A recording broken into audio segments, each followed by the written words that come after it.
Hair oil ఎలా prepare చేసుకోవాలో చెప్తాను. ఫస్ట్ ఒక బౌల్ తీసుకోండి. ఆ బౌల్లో కోకోనట్ ఆయిల్ వేసుకోండి. నేనైతే ఒక 250 ml తీసుకున్నానండి లూజ్లో. మామూలుగా ప్యారాచూట్ ఆయిల్ బాటిల్స్ వస్తాయి కదా, మీరు వాటితోనే చేసుకోవచ్చు.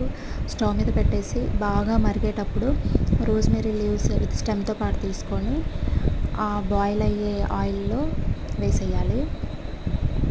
ఇక్కడ నేను చూపించిన క్వాంటిటీ అయితే 250 mlకి సరిపోయిద్దండి. మీరు ఇంకా ఎక్కువ క్వాంటిటీలో ఆయిల్ చేసుకోవాలంటే లీవ్స్ కూడా డబుల్ తీసుకోండి, కట్ చేసుకొని వేసుకోండి.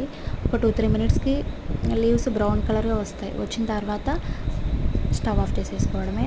అది కూల్ అయిన తర్వాత ఒక బాటిల్లో స్టోర్ చేసుకోండి. ఈ ప్యారాచూట్ ఆయిల్ బాటిల్స్లోనే స్టోర్ చేసుకుంటే మీకు లీవ్స్ ఆ హోల్లోంచి పడకుండా మనకు పెట్టుకోవడానికి ఈజీగా ఉంటుంది. దీని గురించి డీటెయిల్ ఇన్ఫర్మేషన్ నేను నెక్స్ట్ వీడియోలో చేస్తాను.